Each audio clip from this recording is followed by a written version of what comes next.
234 தொகுதிகளுக்கும் வேட்பாளர் தேர்வை இறுதி செய்யும் பணிகளை தீவிரப்படுத்தி இருக்கிறது தமிழக வெற்றிக் கழகம்.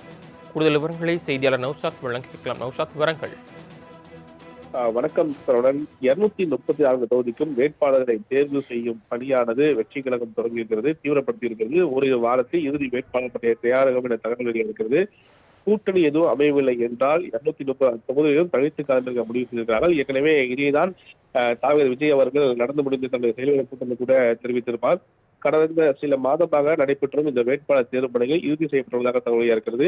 வேட்பாளருக்கு தொகுதியில் இருக்கும் தனி செல்வாக்கு, கட்சிக்கு இருக்கும் ஆதரவு, தொகுதியில் போட்டியிட விரும்புவதற்கான காரணம் உள்ளிட்ட கேள்விகள் கேட்கப்பட்டு ஏற்கனவே விண்ணப்பம் கொடுக்கப்பட்டது. பொதுச் செயலாளர் ஆனந்த் வேட்பாளர் தேர்வு பணிகளை மேற்கொண்டு வரும் நிலையில் விஜய் மட்டுமே வேட்பாளர் இறுதி செய்வார் என தகவல் இருக்கிறது.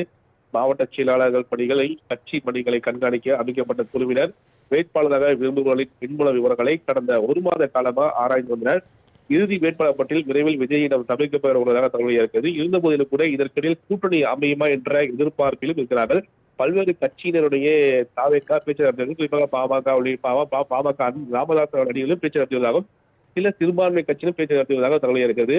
இது கூட்டணி வரும் பட்சத்து அவர்கள் இடத்தை ஒதுக்க தயாராகவும், இல்லை கூட்டணி யார் வரவில்லை பட்சத்தை 236 தொகுதியிலும் வேட்பாளரை களமிறக்க தயாராக இருக்க வேண்டும் என்ற அடிப்படையில் தான் தொடர்ந்து இந்த பணியை மேற்கொண்டுள்ளதாகவும் அந்த அறிவிப்பில் அவ்வப்போது ஆலோசனை கூட நடத்தியிருக்கிறார்கள். இன்று கூட சென்னையில் கூடிய மாவட்ட செயலாளர்கள் மிக முக்கிய நிர்வாகிகளுடன் இன்று சென்னையில தனியார் விடுதியில ஆலோசனை மேற்கொள்ள இருக்கிறது என்பது மிக முக்கியத்துவம் பார்க்கப்படுகிறது.